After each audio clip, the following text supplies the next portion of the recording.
ہمارے قائد ہمارے قائد ہمارے قائد کرے فرشتے تیری کرے فرشتے تیری حفاظت ہمارے قائد رہو سلامت۔ الحمدللہ وکفا وسلام علی عباده الذین اصطفى خصوصا علی افضلهم وخاتم النبیین محمد الامین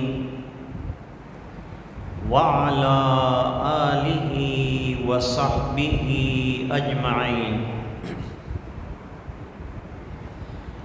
اما بعد، اعوذ باللہ من الشیطان الرجیم، بسم اللہ الرحمن الرحیم۔ الا ان اولیاء اللہ لا خوف علیہم ولا هم يحزنون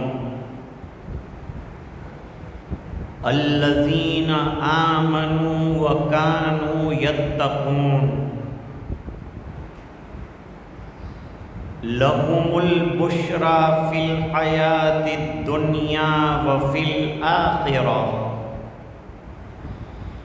لا تبدیل لکلمات اللہ ذالک هو الفوز العظیم۔ صدق اللہ العظیم۔ اللہم صل علی سیدنا محمد وعلی آل سیدنا محمد وبارک وسلم۔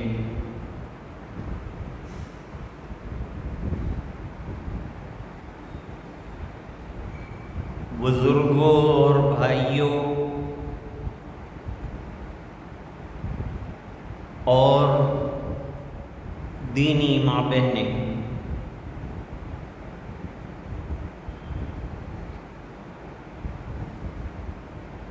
ہمارا شہر سورت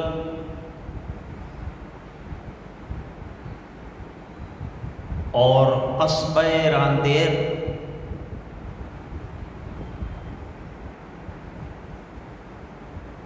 یہ علمی بستیاں ہیں۔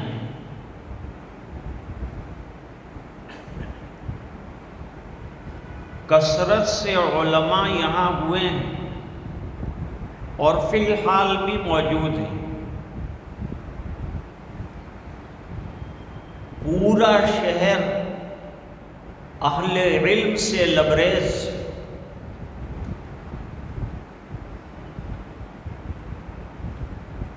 دوسری طرف یہ اللہ والوں کی بستیاں ہیں۔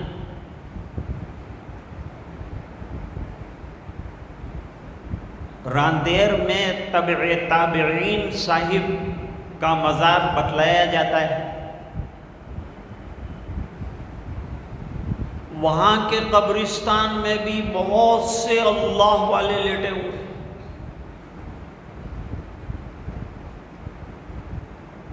وہاں راندیر میں ایک خانقاہ، جیسے شہر میں ادروس میں خانقاہ،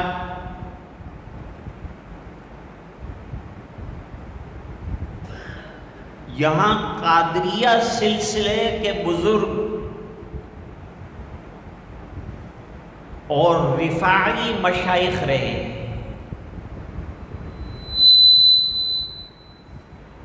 انہوں نے وہاں راندیر میں بڑا کام کیا ہے۔ جو خانقاہ ہے اس سے اندازہ ہوتا ہے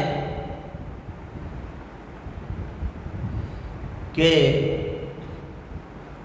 کسی زمانے میں مشائخ جو اصلاح کا کام کرتے تھے، اللہ والے جو اصلاح کا کام کرتے تھے، وہ خانقاہ میں ہوتا ہوگا۔ کمرے بنے ہوئے ہیں، جگہ بنی ہوئی ہے۔ اور یہ بزرگان دین بہت دور سے آئے تھے دین کی محنت لے کر. ولی کا کام ہے دین کی محنت.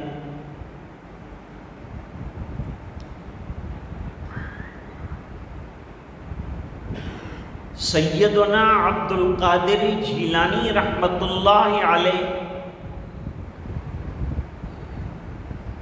ان کے مجازین میں ایک بزرگ گزرے ہیں سید احمد رفاعی رحمت اللہ علیہ.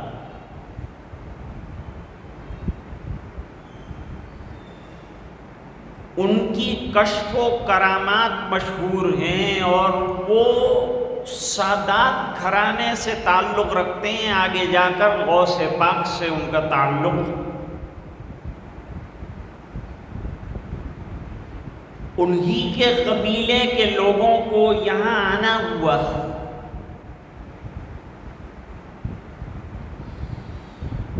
راندیر میں عیدگاہ، جیم خانہ کا میدان، اس کے علاوہ اور بہت سی زمینیں اس زمانے میں راندیر کے مسلمانوں نے انہیں دی،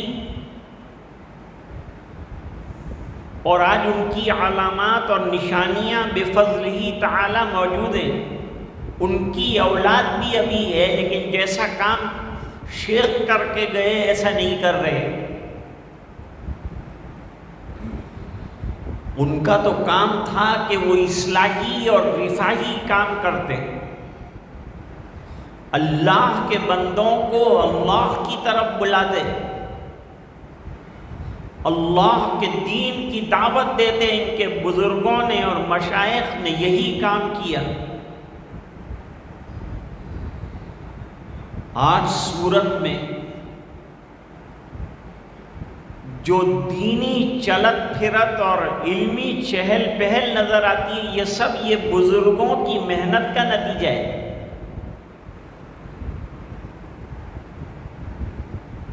خواجہ دانا صاحب رحمت اللہ علیہ کا تعلق نقشبندیہ کے ساتھ ہے.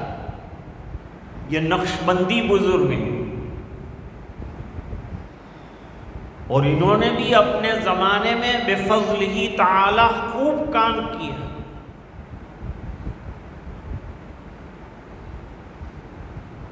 تو آج سیرت الاولیاء کے سلسلے میں جمعیت نے ہم لوگوں کو یاد کیا ہے.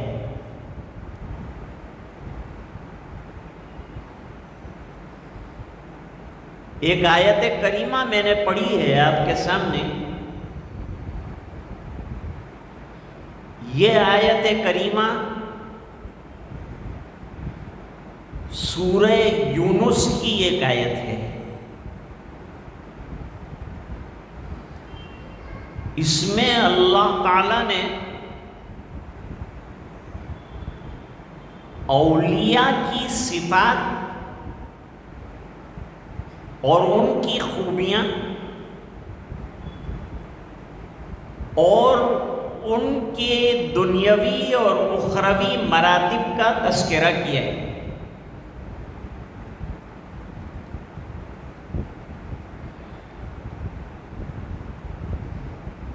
عام طور پر ہم کہتے ہیں یہ بڑے ولی ہیں، وہ بڑے ولی ہیں. ولی کا کیا مطلب ابھی حضرت مفتی صاحب بیان کرنے ہی جا رہے تھے کہ میں آ گیا اور ان کا موضوع میں نے لے لیا.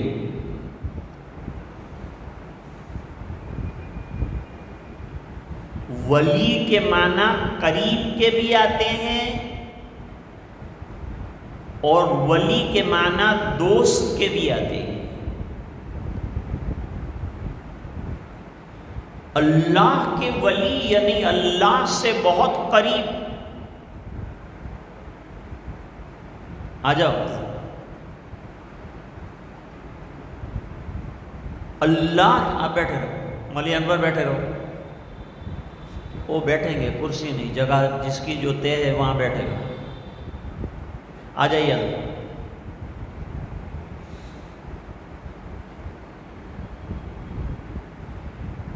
تو ولی کے معنی نزدیک، ولی کے معنی قریب،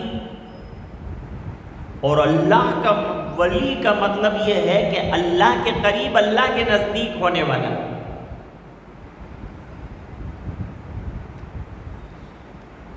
سب سے زیادہ اللہ کے قریب کون ہوتا ہے؟ انسانوں میں سب سے بہتر اور افضل لوگ انبیاء ہوتے ہیں۔ انبیاء کرام کا مقام نہایت عالی شان ہوتا ہے۔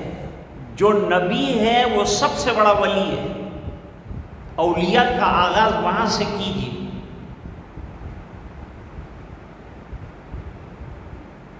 کیونکہ نبی کو بواسطہ وحی اللہ کا بے حد قرب حاصل ہے۔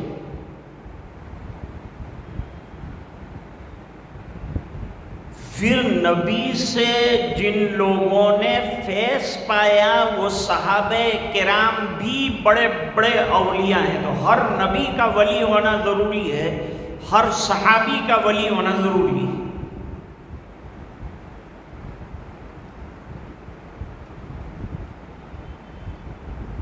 ہم بعد میں بالواسطہ اللہ سے قرب حاصل کر کے، نزدیکی حاصل کر کے، مقام حاصل کرنے والے اولیاء کا تذکرہ تو کرتے ہیں، لیکن سرکار کا تذکرہ اور صحابہ کرام جو ولی ہیں ان کی خرق عادت اور ان کی بھی کرامات ظاہر ہوئی، اس کو بھول جاتے ہیں۔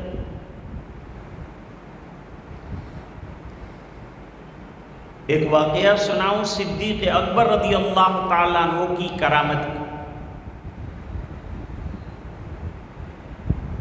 حضرت ابو بکر صدیق رضی اللہ تعالیٰ عنہ کو نبی کریم صلی اللہ علیہ وسلم کے حکم پر مہمان ملے۔ رات کا وقت تھا، مہمانوں لوگ کو لے کر گھر پر پہنچے، لیکن ان کو حضور سے مشورہ کرنا تھا تو مہمانوں کو گھر چھوڑا۔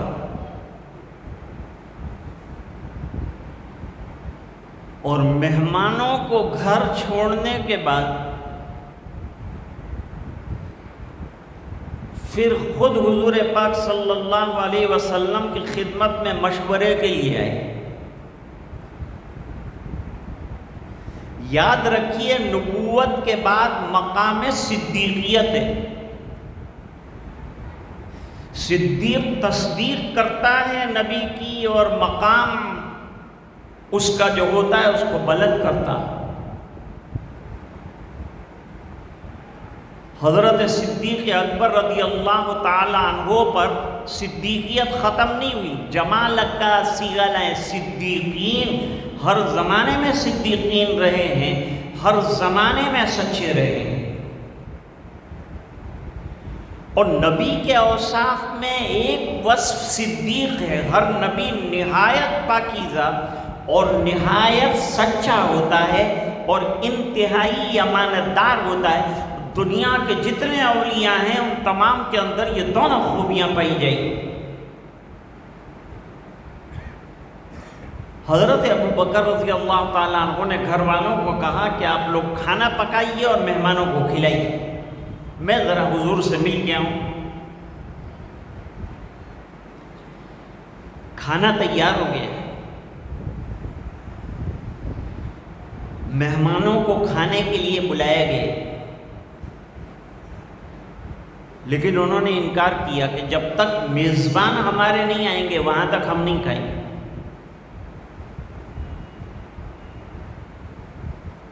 تو صاحبزادے عبد الرحمن نے اصرار کیا کہ بھئی میرے والد صاحب کو دیر بھی ہو سکتی ہے، دیر تو دیر، لیکن جب تک وہ نہیں آئیں گے ہم نہیں کھائیں گے۔ تھوڑی دیر کے بعد حضرت صدیق اکبر رضی اللہ تعالیٰ عنہ تشریف لے آئے۔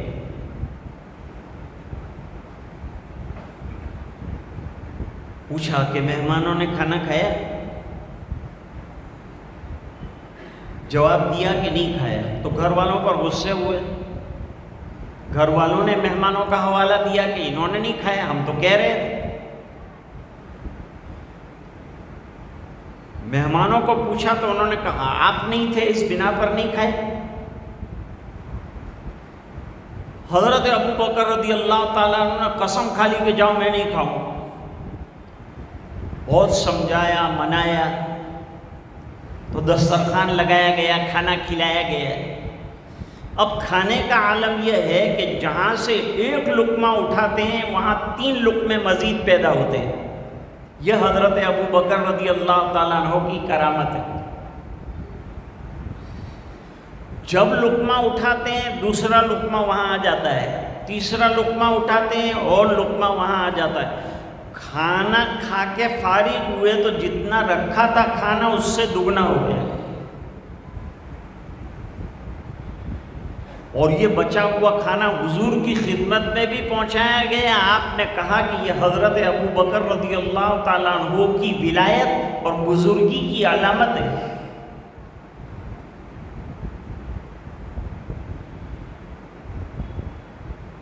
مشائخ کے یہاں کھانوں کے اندر اضافہ ہونے کے واقعات ہیں۔ جناب رسول اللہ صلی اللہ علیہ وسلم کے یہاں بھی کھانے کے اندر اضافے کے بہت سے واقعات ہیں، وہ معجزات کہلاتے ہیں۔ یہ کرامات کہلاتی ہیں اور معجزات کہلاتے ہیں۔ نبی سے جو صادر ہونے والا خلاف عادت واقعہ ہوتا ہے اسے معجزہ کہتے ہیں، انگریزی میں میریکل کہتے ہیں۔ اور اس کے بعد لوگوں سے خلاف عادت چیزیں ظاہر ہوئی، حالانکہ خلاف عادت جو چیزیں ہیں وہ چاہتے بھی نہیں اللہ والے، جب بھی ظاہر ہو جاتی ہیں ان کی ولایت کی وجہ سے، ان کی بزرگی کی وجہ سے، ان کے تقوی کی وجہ سے، ان کی دینداری کی وجہ سے، ان کی اتباع سنت کی وجہ سے اللہ تعالیٰ خوش ہو کر ان کے ہاتھ پر ایسی چیزیں ظاہر فرماتا۔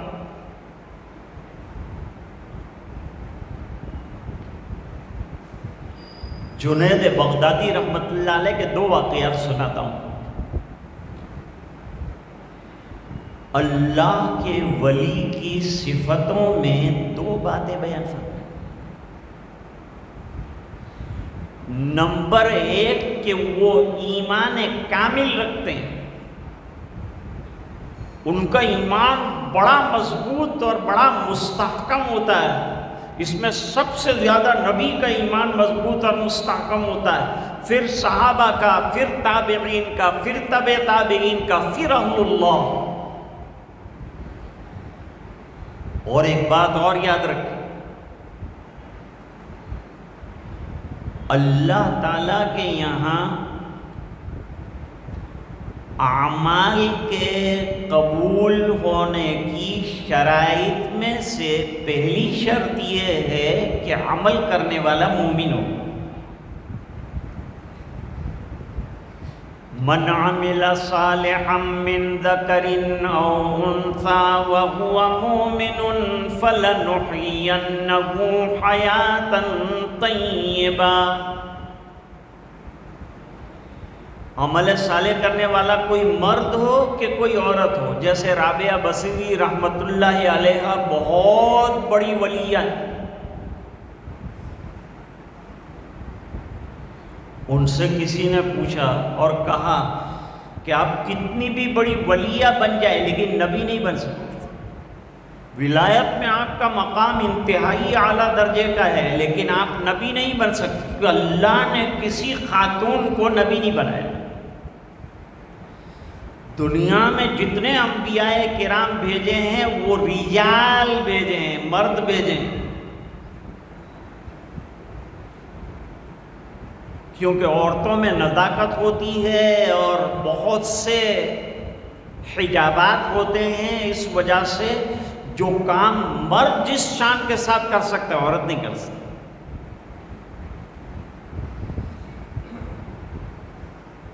لیکن جواب بڑا بہترین دیا رابعہ بصری رحمت اللہ علیہ نے۔ انہوں نے کہا کہ عورت نبی بنتی تو نہیں ہے لیکن جنتی ضرور۔ جتنے نبی جنے گئے سب خواتین ہی کے پیٹ سے ہوتے ہوئے آئے۔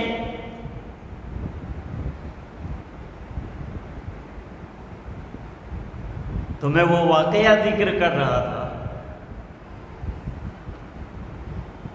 کہ ایمان کمال درجے کا ہوتا ہے صحابہ کرام کا، اور سب سے اعلیٰ درجے کا ایمان ہوتا ہے نبی کا۔ اور دنیا کی رنگ رلیاں، دنیا کی چیزوں سے انہیں کچھ لینا دینا نہیں ہوتا. آپ نے دیکھا ہوگا بہت سے پہاڑوں پر چلے بنے ہوئے اور اللہ والوں کے مزارات ہیں, اور بہت سے سمندر کے کناروں پر جو ہے قبریں بنی ہوئی ہیں اور اللہ والوں کے مزارات ہیں. یہ کیا ہے؟ یہ وہ لوگ ہیں جنہوں نے حدیث پر عمل کیا ہے. حدیث میں کیا فرمایا؟ فرمایا کہ فتنوں کا ایک زمانہ ایسا آنے والا ہے کہ تمہارے لیے بہتر ہوگا کہ تم جو ہے وہ چند بکریاں لے کر کسی پہاڑ کی چوٹی پر چلے جاؤ جہاں پانی برسنے کے امکانات ہوں, اور وہاں اللہ اللہ کر کے اپنے ایمان کی حفاظت کے لیے, فتنوں سے بچنے کے لیے وہاں قائم رہو, قیام کرو. یہ روایت حضرت امام بخاری رحمۃ اللہ علیہ نے روایت فرمائی. اس سے معلوم ہوتا ہے کہ یہ حضرات جو پہاڑوں پر جا کر قیام پذیر ہو گئے کہ واقعی اللہ والے تھے کہ دنیا کے فتنوں سے بچنے کے لیے انہوں نے کونا پکڑ لیا اور بالکل خلوت گزینی اختیار کر لی اور اپنی عبادتوں میں مگن رہے اور دنیا سے کوئی لینا دینا نہ رہا. لیکن اس پر ایک سوال ہوتا ہے کہ پھر یہ جو ہمارے شہروں میں جو بزرگ نظر آتے ہیں, جن کے مزارات نظر آتے ہیں, ان کا کیا ہے؟ وہ کیوں رہے؟ تو وہ اصلاح کے لیے رہے. بھئی سب چلے جائیں گے تو اللہ کے بندوں کی اصلاح کون کرے گا؟ ان کو راہ کون دکھائے گا؟ سمجھائے گا کون؟ نماز کی دعوت کون دے گا؟ دین کی دعوت کون دے گا؟ تو یہ دین کی دعوت دینے کے لیے حالات کے بیچ میں رہے اور جم کر انہوں نے کام کیا, اور الحمدللہ شہروں کے شہر انہوں نے ایمان والے بنا دیے.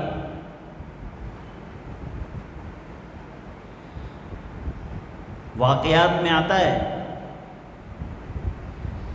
خواجہ معین الدین چشتی سنجری اجمیری رحمت اللہ علیہ سنجر سے چلے اور ایک عرصے دراز تک سفر کرتے کرتے پتہ بھی نہیں تھا کہ اجمیر کہاں ہے, لیکن خواجہ عثمان ہرونی رحمت اللہ علیہ نے کہا تھا کہ تم کو راجستھان کے ایک شہر اجمیر میں جانا ہے جہاں چاروں طرف مندروں کا پجاریوں کا چرچا ہے, وہاں جا کر اللہ کا نام بلند کرنا ہے.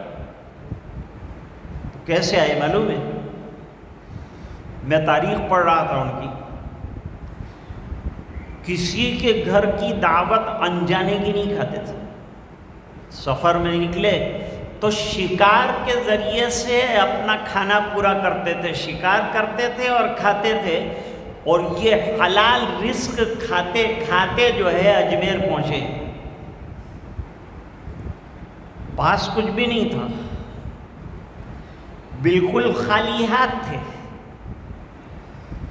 خواجہ عثمان ہرونی رحمت اللہ علیہ کو خواب میں حضور نے فرمایا کہ اپنے مجاز معین الدین کو اجمیر بھیج دیجیے. تو سرکار کے حکم پر آئے ہیں. ایسے ہی دوسرے مشائخ جو آئے ہیں وہ بزرگوں کے اشاروں پر آئے ہیں, نبی کے اشاروں پر آئے ہیں, اور انہوں نے اپنے وطن کو چھوڑ کر بڑی جو ہے جاں فشانی کے ساتھ شہروں میں محنت کر کے بالکل اجنبیت کے ماحول میں دین کو پھیلے. خواجہ معین الدین چشتی رحمت اللہ علیہ ایک مرتبہ اپنے ایک مرید سے ملاقات کے لیے دہلی گئے. وہ زمانہ بڑی سچی طلب کا تھا, لوگ اللہ والوں کی طلب میں رہتے تھے کہ کوئی اللہ والا ملے, اللہ کا قرب رکھنے والا ملے. اللہ کے ولی کا کیا مطلب؟ اللہ کے قرب رکھنے والا. قرب کیسے ملے گا؟ ایمان سے ملے گا, تقوی سے ملے گا, ذکر کی کثرت سے ملے گا, اعمال اور طاعات کی کثرت سے ولایت نصیب ہوتی ہے. اور یہ جو ہم مشائخ کی تاریخ پڑھتے ہیں اس میں یہی ملتا ہے، کوئی کثرت سے روزہ رکھتے رہے، کوئی کثرت سے ذکر کرتے رہے، کوئی کثرت سے عبادت کرتے رہے۔ خواجہ نظام الدین اولیاء رحمۃ اللہ علیہ بہت روزے رکھتے تھے، اور روزہ ان کے لیے ایسا ہو گیا تھا جیسے کہ افطار۔ تو ان سے پوچھا گیا کہ حضرت آپ روزہ اتنی آسانی سے گرمی کے موسم میں بھی رکھ لیتے ہیں، آپ کے اوپر کوئی جو ہے بوجھ نہیں پڑتا؟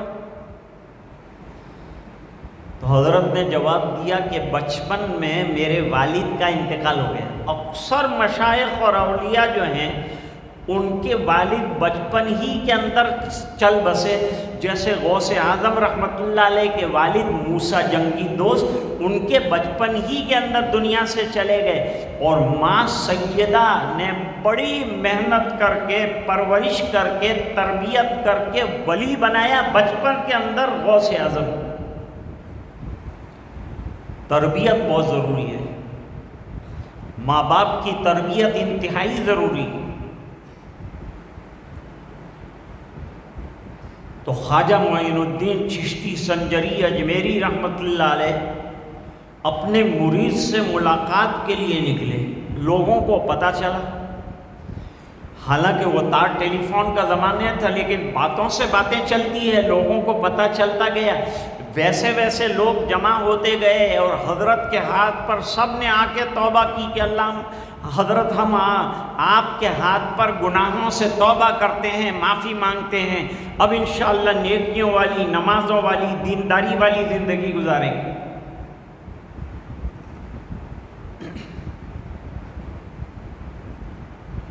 جب لوٹ کر آئے تو ماں کے سامنے تذکرہ کیا، ماں سے کہا کہ امی جان میرے ہاتھ پر یہاں سے دہلی گیا، دہلی سے واپس آیا، 7.5 لاکھ لوگوں نے توبہ کی۔ پہلے لوگوں میں کتنی طلب تھی؟ پہلے لوگ ولیوں کو تلاش کرتے تھے، آج تو سننے کے لیے جمع ہونا بھی مشکل ہو گیا کہ سیرت اولیاء سننے کے لیے تو کم سے کم آتے، اولیاء کو دیکھنے سے تو رہے۔ اور وہ ولیوں کو دیکھنے کے لیے میلوں کا سفر کرتے تھے، اور ہمارے صحابہ کرام کا حالت یہ تھی کہ ایک حدیث کو حاصل کرنے کے لیے 1 مہینے کا سفر کیا۔ حضرت جابر بن عبداللہ نے حضرت انیس رضی اللہ تعالیٰ عنہ سے ایک حدیث باضابطہ سننے کے لیے شام کا سفر 1 مہینے کی مسافت کا طے کیا۔ آج ہم گھر سے مسجد نہیں آ سکتے، ہم سوچتے ہیں کہ ہم ولی بن جائیں، نیک بن جائیں، سیرت اولیاء کیوں سنتے ہیں کہ ہمارے اندر وہ خوبیاں اور وہ کمالات اور وہ تقوی اور وہ بزرگی پیدا ہوتا ہے، اور ہم بھی ولی بن جائیں۔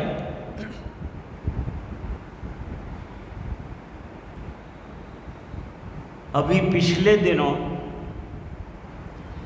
ہمارے ایک بہت بڑے ولی کامل اور محدث اعظم ہندوستان کے دارالعلوم دیوبند کے شیخ الحدیث مفتی سعید احمد صاحب پالنپوری رحمۃ اللہ علیہ وہ دنیا سے تشریف لے گئے۔ وہ کینیڈا میں تھے، تو کینیڈا میں ان سے ایک بے تکلف آدمی نے سوال کیا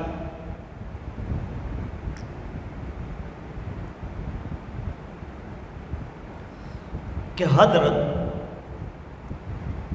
میں اپنے بچے کو ولی بنانا چاہتا ہوں، کیسے بنے گا میرا بچہ ولی؟ جیسے جنید بغدادی تھے، ابراہیم ابن ادہم تھے، غوث اعظم تھے، کیا آج نہیں بن سکتے ہیں؟ بن سکتے ہیں، لیکن وہ خوبیاں، وہ کمالات، وہ تقوی، وہ ہدایات چاہیے تو بنے۔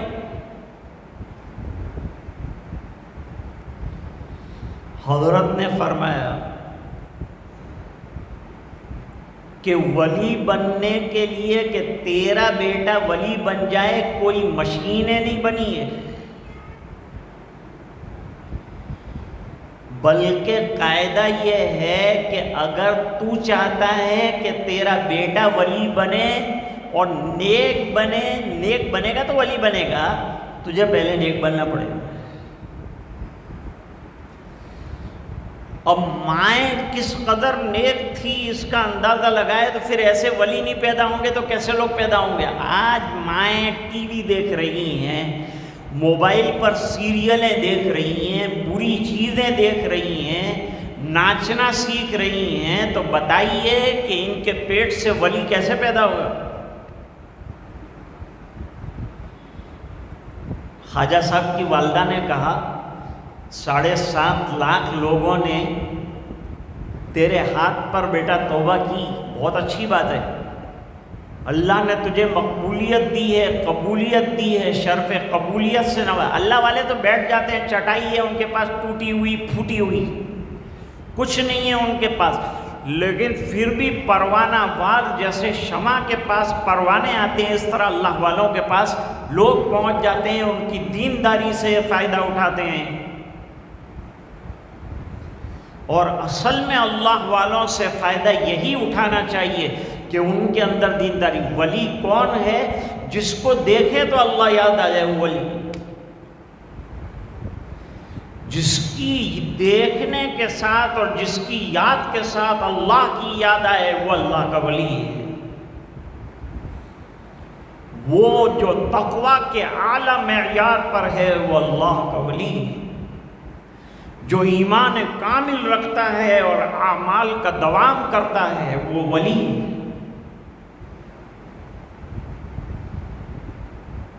ماں نے کہا بیٹا اس میں میرا بھی حصہ ہے۔ جی امی جان آپ ہی کا ہے تمام حصہ، آپ کی تعلیم، آپ کی تربیت، آپ کی پرورش کے نتیجے میں اللہ تعالیٰ نے یہاں تک پہنچایا۔ فرما نہیں بیٹا، جب تو پیدا ہوا میں نے تجھے دودھ پلانا شروع کیا، جس دن سے دودھ پلایا وہاں سے لے کر دودھ چھڑایا، وہاں تک کوئی دن بغیر وضو کے تجھے دودھ نہیں پلایا۔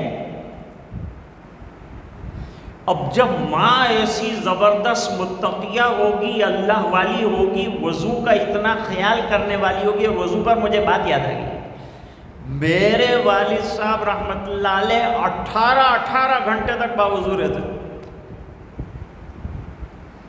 اور ان کی وضو کی تاریخ یہ ہے کہ صبح میں جب جاتے وضو بنا کر مدرسے جاتے 7 بجے، اور 11 بجے لوٹ کر آتے تھے، استنجا سے فارغ ہو کے فوراً وضو بنا لیتے تھے، 2 رکعت ادا فرماتے تھے، پھر کھانا تناول فرماتے، آرام کرنے کے بعد پھر دوبارہ تازہ دم ہو کر وضو بنا رہتے تھے، پورا دن باوضو رہتے تھے۔ اب حدیث سنو، سب چیزیں ساتھ چلیں گی۔ حضور پاک صلی اللہ علیہ وسلم نے حضرت بلال حبشی رضی اللہ تعالیٰ عنہ سے پوچھا کہ جنت میں جب میں چلا اور گیا تو میں نے دیکھا کہ تیرے چپلوں کے گھسٹنے کی آواز مجھ سے آگے آگے آ رہی ہے،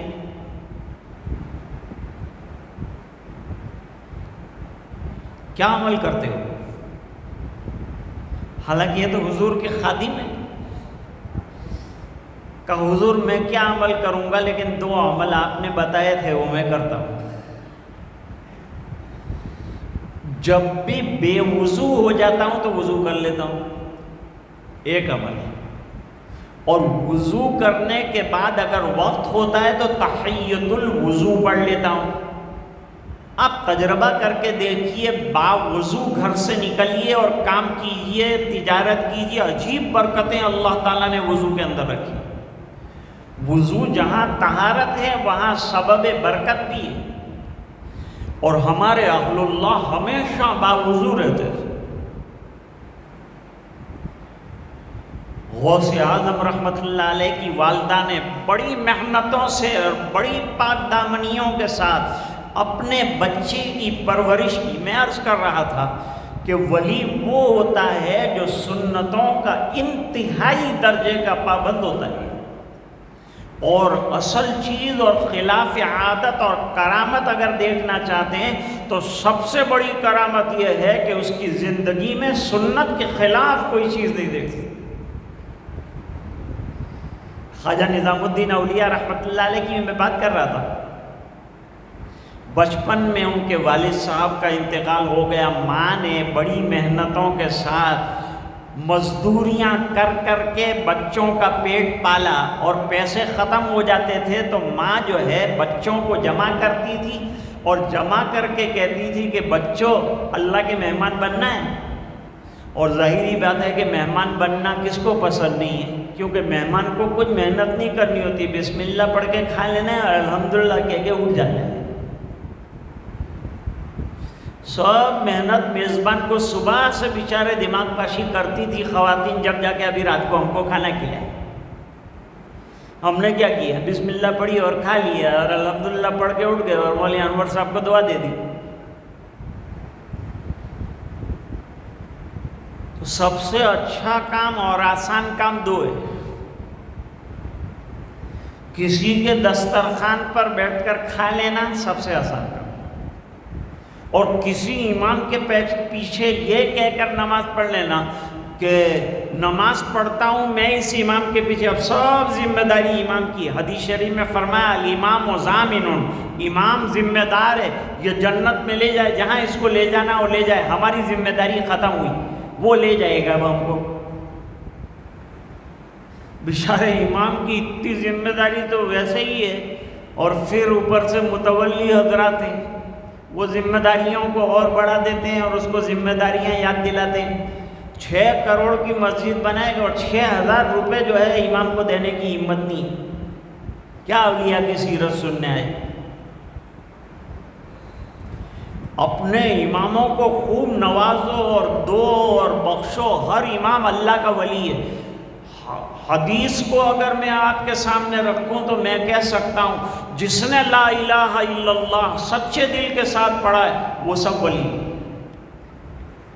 اور دلیل قرآن میں اللہ فرماتے ہیں اللہ ولی الذین آمنوا، اللہ تعالیٰ ایمان والوں کے دوست ہیں، ولی ہیں، ان کو کفر کے اندھیرے سے نکالا اور ایمان کا اجالا عطا فرمایا۔ یہ مقام اللہ تعالیٰ نے عطا کیا ہے۔ تو اللہ کا مہمان کون بنے گا؟ سب بچے انگلی اٹھاتے کہ ہم اللہ کے مہمان بنیں گے، وہ کہے ہم اللہ کے مہمان۔ اللہ کے مہمان بننے کا طریقہ یہ ہے بیٹا کہ اپنے روزہ رکھنا ہے۔ انجم بھائی کیا کہا؟ روزہ رکھنا ہے۔ بچے روزہ رکھتے رکھتے رکھتے عادی ہو گئے، بچپن سے روزے کے عادی ہو گئے، اور جب ماں زیادہ کھانا چند دنوں تک کھلاتی اور روزہ نہ رکھواتی تو بچے مچل کر کہتے، خواجہ نظام الدین اولیاء کہتے کہ امی جان اللہ کا مہمان نہیں بناتے آپ، یعنی روزہ نہیں رکھواتے ہمارے پاس۔ وہ بچپن کے زمانے سے روزہ رکھتے رکھتے آج الحمدللہ میں بزرگی کی اور بڑھاپے کی عمر کو پہنچا ہوں، لیکن بفضلہ تعالی آج بھی روزہ بہت آسانی کے ساتھ رکھتا ہوں۔ تو جو کثرت سے طاعت کرتا ہے اللہ تعالیٰ خود بخود اس کو ولایت کے درجات عطا فرماتے ہیں، نزدیکیاں عطا فرماتے ہیں۔ غوث، قطب، ابدال، یہ سب، غوث اعظم یہ درجہ ہے۔ جنید بغدادی رحمت اللہ علیہ بہت بڑے بزرگوں میں سے، آدمی اللہ والا بنتا ہے تو اپنے آپ کو مٹانے سے بنتا ہے، بے نفسی چاہیے، اپنے آپ کو مٹا کے خاک کر دینا پڑتا ہے۔ مشہور ہونے کے بجائے اور چھپنے کے بجائے چھپنے کا مزاج بنانا پڑتا ہے۔ مٹا دو اپنے آپ کو، فنا کا درجہ۔ ولی کون ہے؟ جو درجہ فنا پہ پہنچا ہے، اپنے آپ کو اللہ کی یاد میں فنا کر ڈالا، پھر ان کے یہاں خوشیاں بھی مہمان بن کے آتی ہے، غم بھی مہمان بن کے آتے ہیں، اور نہ غم سے متاثر ہوتے ہیں نہ خوشیوں سے بہت زیادہ آؤٹ آف کنٹرول ہوتے ہیں. اللہ والوں کا حال ہر وقت یہی رہتا ہے. غوث اعظم رحمۃ اللہ علیہ سے کسی نے کہا کہ اپنا وہ جو قیمتی ہیرا خزانے کے اندر کئی کروڑ روپے کا تھا وہ گم ہے. فرمایا الحمدللہ. پھر تھوڑے عرصے کے بعد آ کے خزانچی نے بچایا کہ حضرت وہ تو مل گیا. فرمایا الحمدللہ. جو حضرات بیٹھے تھے وہ ایسے موقع پر ذرا ادب سے اللہ والوں سے پوچھ لیتے ہیں حضرت وہ جو پہلا موقع تھا اس میں تو انا للہ پڑھنی چاہیے, اس میں بھی آپ نے الحمدللہ پڑھ لی, اور ابھی دوسرے موقع پر بھی آپ نے الحمدللہ پڑھ لی, یہ تو سمجھ میں آیا, لیکن وہ سمجھ میں نہیں آیا. بہت سی چیزیں سمجھ میں آتی, نہیں سمجھ میں آئے تو صحابہ کرام پوچھتے تھے. حدیث شریف میں فرمایا انصر اخاک ظالمن او مظلوما, اپنے ظالم بھائی کی بھی مدد کرو, مظلوم کی بھی مدد کرو. ظاہری بات ہے کہ دماغ کے اندر خیال پیدا ہو گیا کہ بھئی مظلوم کی مدد کرنا یہ تو ایمانی عمل ہے. ہر مظلوم کی مدد کرنا ہر ایمان والے کا اسلامی اور ایمانی فریضہ ہے, یہ اس کو کرنا ہے. لیکن ظالم کی مدد کر, ظالم ظلم کر رہا ہے تو اس کی کیسے مدد کریں گے؟ ارے اللہ نے آقا کو یہ مسائل حل کرنے کے لیے تو بھیجا ہے. حضور پاک صلی اللہ علیہ وسلم نے فرمایا ظالم کو ظلم سے روکنا یہ ظالم کی مدد ہے. تو سمجھ میں نہ آئے تو بات پوچھنی چاہیے. غوث اعظم رحمۃ اللہ علیہ سے پوچھا کہ ہیرا گم ہوا تو آپ نے الحمدللہ پڑھا, ہیرا ملا تو آپ نے الحمدللہ پڑھا, یہ الحمدللہ کس پر پڑھا؟ فرمایا نہ ہیرے کے آنے پر پڑھا نہ جانے پر پڑھا, بلکہ جب ہیرا جانے کی خبر آئی تو میں نے دل پر غور کیا کہ میرے ایمان پر اور اللہ تعالیٰ کے ساتھ جو مجھے محبت ہے اس میں تو کوئی کمی نہیں آئی. ہیرے کے جانے کی وجہ سے میں نے دیکھا میرے ایمان پر کوئی اثر نہیں پڑا, میں نے تو اس پر الحمدللہ کہا, الحمد میں اس پر بولا ہوں. اور جب ہیرا آ گیا اور دل بہت خوش ہونے لگا تو پھر میں نے دل کی حالت پر غور کیا کہ میرے ایمان پر کوئی اثر تو نہیں پڑا, حد سے باہر تو نہیں نکلا. پھر میں نے دیکھا کہ الحمدللہ دل اپنے ایمانی اصلی تقوی والے حال پر ہے, اس پر میں نے کہا الحمدللہ. تو جنید بغدادی رحمت اللہ علیہ ایک مرتبہ کسی مسجد میں گئے, بہت تھکے تھے, ہارے تھے, چلے تھے, ابھی نظارت کے پاس گاڑیاں بھی تو تھی نہیں, پھٹا ٹوٹا حال, پھٹی ہوئی گودڑی, پھٹا ہوا لباس. صوفی کو صوفی اس لیے کہتے ہیں کہ بیچارے نے صوف کے کپڑے پہن رکھے ہیں, گرم کپڑے گرمی کی موسم میں پہن رکھے ہیں, اسے کپڑوں سے کوئی لینا دینا نہیں, وہ تو اپنی جان, اپنی روح, اپنا ایمان, اپنا تقوی بنانے کی فکر میں لگا ہوا ہے. دنیا والے کیا کہتے ہیں اس کی ان کو کوئی پرواہ نہیں ہو.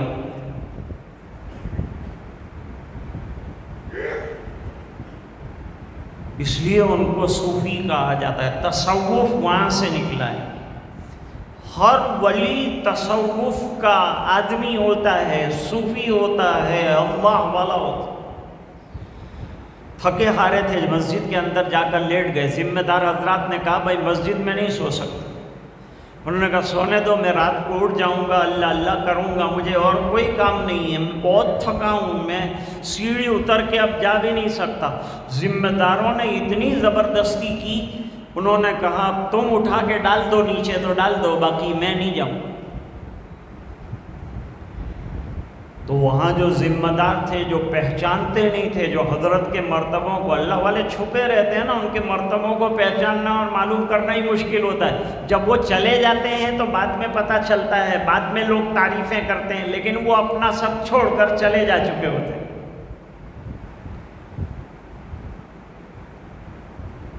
انہوں نے ان کو دونوں ہاتھ اور پیر پر سے پکڑا اور سیڑھی کے پاس لائے اور وہاں سے دھکا دیا.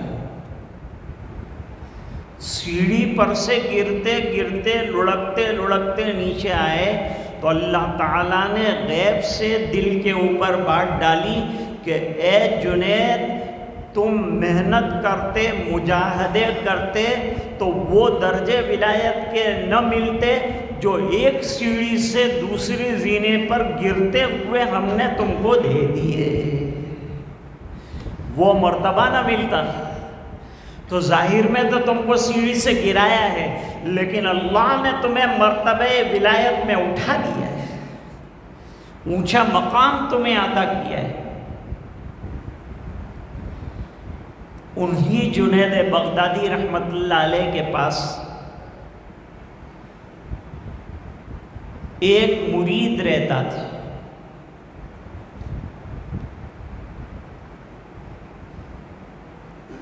وہ مرید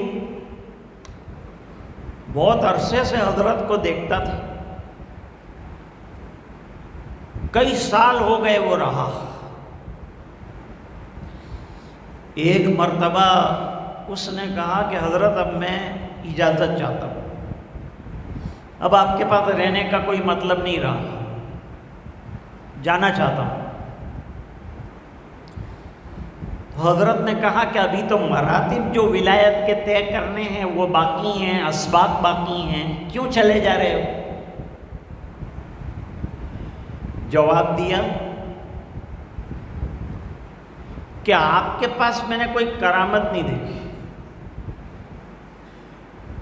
خلاف عادت بزرگوں کے یہاں کرامتیں جو ظاہر ہوتی ہیں وہ آپ کے یہاں کوئی کرامت میں نے نہیں دیکھی۔ حضرت نے فرمایا کہ اچھا ایک بات بتاؤ، کتنے سال سے ہو؟ 10 سال سے۔ کوئی بات خلاف سنت دیکھی؟ جواب دیا کہ یہ تعجب کی بات ہے کہ آج تک کوئی بھی بات خلاف سنت نہیں دیکھی۔ فرمایا سنتوں پہ استقامت یہ کرامتوں میں سب سے بڑی کرامت ہے۔ لوگ کرامتیں ڈھونڈتے ہیں، دنیا میں بعض اللہ والے ایسے گزرے ہیں کہ جن کے ہاتھوں پر کسی قسم کی کوئی کرامت ظاہر نہیں ہوئی، لیکن اس کے باوجود انہیں اللہ والوں میں شمار کیا گیا اور اللہ تعالیٰ کے یہاں ان کا نہایت عالی شان مقام رہا۔ وجہ ان کی اتباع سنت، ایمان اور تقوی، اللہ کا ڈر۔ ایک بزرگ نے تربوز نہیں کھایا، پوچھا گیا کہ آپ تربوز کیوں نہیں کھاتے؟ فرمایا میرے آقا نے تربوز کھایا ہے کہ نہیں، اور کھایا تو کس طرح سے کھایا یہ مجھے مل نہیں سکا، اس بنا پر مجھے مرغوب ہونے کے باوجود تربوز چھوڑ رہا ہوں، میرے آقا کے کھانے کے طریقے کے نہ معلوم ہونے کی وجہ سے۔ اتنا سنتوں کی اتباع۔ ایک بزرگ فرماتے ہیں احادیث جو ہم لوگ پڑھتے ہیں نا اس لیے پڑھتے ہیں کہ حدیث میں جو سنتیں حضور کی بیان کی ہے عملی طور پر، وہ تمام سنتوں کو زندگیوں کے اندر اتارا جائے۔ جتنی زندگی میں سنتیں آئیں گی اتنا دین آئے گا، جتنا دین آئے گا اتنی ولایت کے قریب اللہ تعالیٰ پہنچا دے گا۔ آدمی اللہ کے قریب کیسے پہنچتا ہے؟ ایک حدیث قدسی ہے، حضرت ابو ہریرہ رضی اللہ تعالیٰ عنہ سے مروی ہے، نبی کریم صلی اللہ علیہ وسلم نے فرمایا کہ سب سے زیادہ قریب آدمی اللہ تعالیٰ کے فرض نمازوں کے ذریعے سے ہوتا ہے۔ ولی کے معنی قریب، نزدیک۔ اللہ کے نزدیک جانا چاہتے ہیں تو پہلے 5 گانا نمازوں کی پابندی کر لیجئے، قرب حاصل ہوا۔ اب یہ قرب کو بڑھانا آپ کے ہاتھ میں ہے۔ پھر حدیث میں فرمایا کہ یہ قرب کو اور یہ نزدیکی کو نوافل کے ذریعے سے بڑھاتے بڑھاتے بڑھاتے اس مقام پر پہنچتے ہیں، اس مقام پر پہنچتے ہیں، اس مقام پر پہنچتے ہیں کہ بندے کے اللہ تعالیٰ آنکھ، کان، ہاتھ، پیر بن جاتے ہیں۔ ایک اللہ والے کو پوچھا آپ کے مزاج کیسے ہیں؟ فرمایا جس نے اپنے مزاج کو اللہ کے حکموں کے تابع کر دیا ہو، اس کا مزاج کیا پوچھتے ہو؟ جیسا ان کا مزاج ایسا ہمارا مزاج، کوئی چیز میرے خلاف مزاج نہیں ہے، اس بنا پر کہ سب مزاج میں نے اپنے اللہ کے تابع کر دیا۔ تو اصل میں اللہ کے تابع ہو جانا، اللہ کے احکام کے تابع ہو جانا، سنتوں کا پابند ہونا، وہ حدیث میں عرض کر رہا تھا کہ حدیث میں فرمایا جتنی چیزیں ہیں تمام پر اللہ والا کہتا ہے میں عمل کر چکا، لیکن ایک حدیث پر عمل نہیں کر سکتا۔ کون سی حدیث ہے؟ فرمایا وہ حدیث وہ ہے جس میں یہ پتہ چلتا ہے کہ حضور پاک صلی اللہ علیہ وسلم نے سوار ہو کر بیت اللہ کا طواف کیا، یہ بھی ایک سنت ہے۔ ایک ام المومنین نے بھی بیت اللہ کا طواف عذر کی وجہ سے سوار ہو کر کیا۔ اس زمانے میں بیت اللہ کھلا ہوا تھا، آرام سے اونٹ اندر داخل ہو سکتے تھے، لیکن کہا موجودہ دور میں تو بھائی چپل لے کے جانا بھی مشکل ہے، تو پھر کیسے جو ہے اندر اونٹ لے کر جا سکتے ہیں؟ تو میں مجبور تھا، اس بنا پر یہ سنت پر مجھ سے عمل نہ ہو سکا، ورنہ بفضلہ تعالی جتنی سنتیں ہیں تمام پر ایک ایک کر کے میں نے عمل کرنے کی کوشش کی۔ اللہ کا ولی کون ہوتا ہے؟ اس پر میں نے بات کی۔ اب میرے بعد مولانا ارشد صاحب بہت مطالعہ کر کے آئے اور ابھی تک موبائل دیکھ رہے ہیں، اس لیے اب وہ آپ کے سامنے بیان فرمائیں گے سورت کے اولیاء کرام کی سیرت مقدسہ کیا ہے۔ اپنے مطالعے کی روشنی میں آپ کے سامنے وہ تمام حقائق جو ہیں وہ بیان کرنے والے ہیں۔ تو اب میں اپنی بات کو، میں نے سیرت اولیاء مطلقاً بیان کی ہے اور سب بیان نہیں کی ہے، ایک ذرا سا ذرہ انجم بھائی میں نے بیان کیا ہے۔ اولیاء کی سیرت بیان کرنے کے لیے نبیوں سے شروع کر کے اگر بات بیان کریں گے تو پوری رات گزر جائے گی، لیکن بات ختم ہونے والی نہیں ہے۔ مختصر یہ ہے کہ ہم کو سیرت میں سے 3 چیزیں لے لینی ہے۔ ایک یہ کہ ایمان کے ساتھ زندگی گزارو۔ آج ایمان پر زندگی گزارنا کتنا مشکل ہو رہا ہے، یہ مولانا سمجھائیں گے ابھی۔